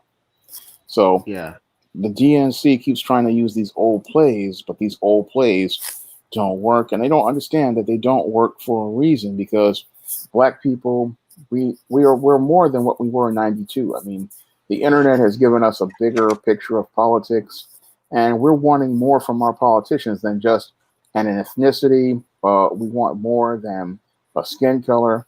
We want tangibles, and if you don't have any tangibles to offer, black people are saying we're just not going to vote for you outside of that, because now it's about what you can provide for the community. And if you don't want to provide anything, then we're not going to provide you with any votes. Right, most definitely. I just want to acknowledge somebody else before we get out of here. Garrett Gregory, he had been commenting. He said he was talking from earlier. He said they get paid big to talk like this, referring to the celebrities like Terry Crews, and protesting is more abundant now because these racist killings are becoming more blatant.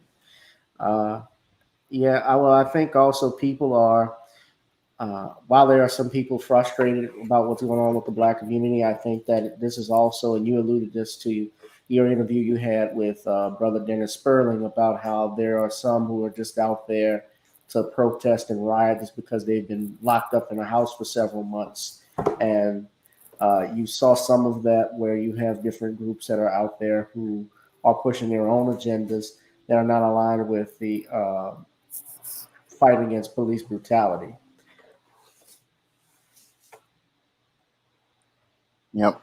And that's what we're seeing. I mean, everything is all jumbled with these places, a lot of these protests. We're seeing a lot of other agendas like Antifa and these other groups, and they're making things where it's just one big jumble, but black people have to stay on point and on code, because we're all about black empowerment, and black empowerment is all about getting tangibles. And we have to start separating ourselves from these groups, because these groups are not looking out for our best interests. Most definitely. To answer your question, Farside, yes, I do remember the Arsenio Hall, Bill Clinton playing the sax, because I was 6 years old watching that. I remember when it happened and everybody was oohing and awing, even my mom and dad. Of course, I guess you could say Bill Clinton was better than George Herbert Walker Bush, but you look at his policies too, they weren't so great either in terms of how they affected the Black community. I also see, let's see, Vulcan says, "Oh God, I couldn't stand the picture of her with some damn Chuck Taylors on. She's pandering 110% now." Southeast Dusty mentions, right, Obama's sunglasses and jump shot and Hillary's hot sauce. You said, I think you meant hot sauce. Yeah.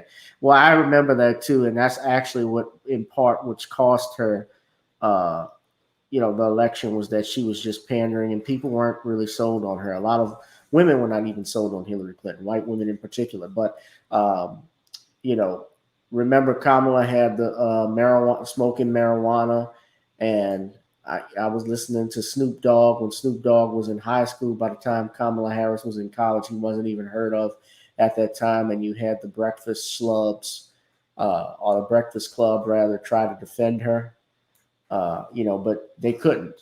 They couldn't. So I think that you're going to see a reflection of that in November. I think Trump is going to win this, but stranger things have happened. Oh, I think Trump has a good chance of winning this time because the riots have practically turned everything in his favor.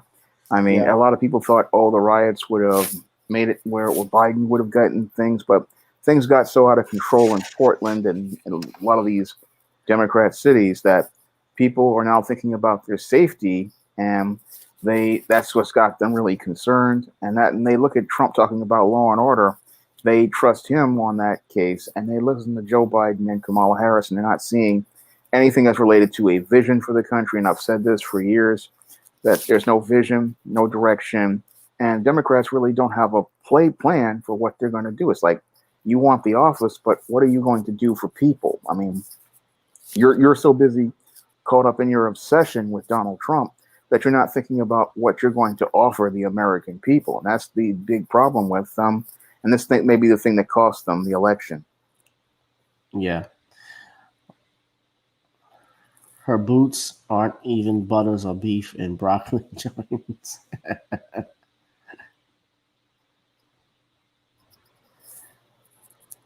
Don't hate me, but I don't even know what that means. Sean, you? I have no idea. Let me take a look. It's slang. Her boots aren't even butters.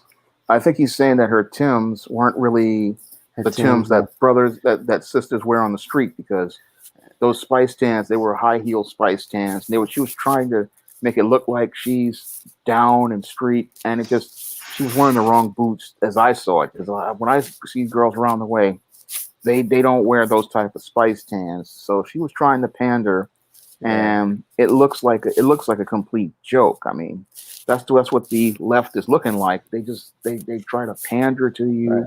They try to beg to you, and they don't understand that pandering is coming from a position of weakness. If you're going to run a campaign, you need to run on a position of strength.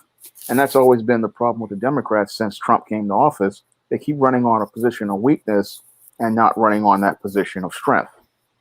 Yeah, Chris Rock even alluded to that when he said something like Trump was the 5-year-old emperor. And he stated how the Democrats always knew about that, but they never did anything to prevent that. And, he has a great point about that. They didn't do anything. They don't focus on themselves. So I'm actually just reading some quotes about it. Something now about Chris Rock where he responded to Jimmy Fallon's blackface impersonation, which he says he didn't care about that. He didn't mean anything by it. Yeah. Okay. Well, they need Trump to win in order to continue the chaos in 2025. The butters are the classic boots Wu-Tang made popular, beef and broccoli are the hiking Timbs. Okay. Yeah. See, I'm not from New York. I know a lot of you guys. I've seen a lot of y'all wear the Timbs and stuff. Yeah, those are Spice Tans. And the other ones are the hiking ones, the black. I've had a couple of those, and I've had a couple of Spice Tans. And the butters, I guess, are the Spice Tans. But the beef and broccoli are those black hikers. I've had like 2-3 pairs of those. And she's not even wearing either of those. So she's not wearing she wasn't wearing Spice Tans. and she wasn't even wearing the hiking boots that everybody wears. She bought some high heel Tims. She could have asked her AKA sisters to at least tell her. God, get your pandering right. She wore some dressy type boots, and it wasn't working. It was like came across as weak sauce. I mean, anybody knows what a pair of spice tans is, and everybody knows what the hikers are. Right. I mean, and is that even in season right now? Because it's starting to become that part of the season. But yeah, usually, if you got your stuff together, you can wear them all time throughout the year. I mean, we're coming off the time where a lot of guys stopped wearing the Jordans and they switched to the spice tans or the hikers, but because usually in the summertime guys get the Jordans and the Air Force Ones, but this is just, it just comes across as she don't even know how to even dress. She's just pandering, and she's coming across as real bad. I mean, this woman I think is around my age or a little older, and she should know if she was. She's 50. Yeah, but if she was a part of the black community, she would know what to wear. I mean, I looked at those boots and I was like, those aren't the Tims that people wear on a block. You're trying to appear to be hip and cool, but it's not working. It's like your playbook is so weak that it's just not, you're not seeing how you're coming across.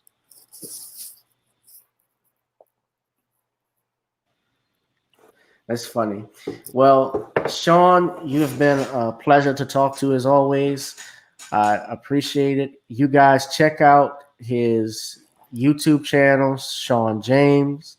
Shawn is always dropping videos there, although I hope he doesn't quit YouTube, because his stuff is real, whether he believes it or not, is real valued by a lot of people. A lot of people appreciate the videos that he drops and the wisdom he gives, especially. And I even love listening to a lot of his stuff.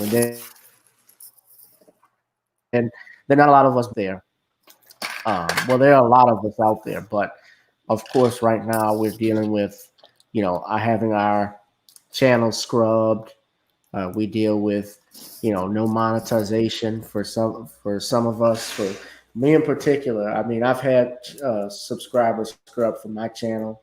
I think that my analytics, of course, gets messed up in a way of things too. I think they mess with my views, but y'all keep supporting brothers like Shawn and myself. And I see a lot of people like Southeast Dusty and the Far Side fan speaking. I appreciate you guys coming out here as well. You took the time to watch us here on this Thursday night. We'll do this again, I'm sure. Shawn, did you want to plug in something before we go? I think I've plugged everything, but I will plug once again. Eternal Night is coming out this Halloween, so you guys can pick up that book. You can pre-order it on Amazon.com on Kindle, but it'll be available in paperback. And E-Steam, Blast from the Past, will be available on Black Friday. So this book is one you definitely want to get because it features the first E-Steam comic by Bill Walko. And you can also pick up John Haynes, The Man with Nothing to Lose, on Amazon.com in paperback and Kindle format. And you can also get The Man Crisis and other SJS Direct books like ISIS, The Main Event, and The Temptation of John Haynes on Amazon.com. I really appreciate all the support you guys give, especially if you buy the books, because that really is something that means a lot to me, because I want to get positive Black stories out there, and the only way I can get them out there is if I can continue to get the sales. So I'm asking everybody to keep picking up the books, and I'm thanking you all for having me on the show. Yeah, no problem, man. I thank you. Check out his YouTube channel, Shawn James. Also, I'm going to ask you guys, you see this, we talk about support. Please donate to the Cash App, Gavin Reshaw Esquire. You can also do Google Pay at gavin.grich1@gmail.com. And Shawn also has the Cash App. I believe it's just Shawn James. I'll put it up in the chat. I have it right here, actually, for you. All right. There you go. That's where you can donate to his channel as well. Shawn, thank you once again, man. We'll continue doing this, and be safe and be blessed, brother. All right. Well, thank you for having me on the show. All right, thank you. And guys, this has been another edition of Gavin Reshaw Presents here on channel Gboot2786, another live stream. And we will have to have Shawn on again some time down the road as the news permits, because there's always news. But until next time, guys, be safe, be blessed, and I'll holla. Peace.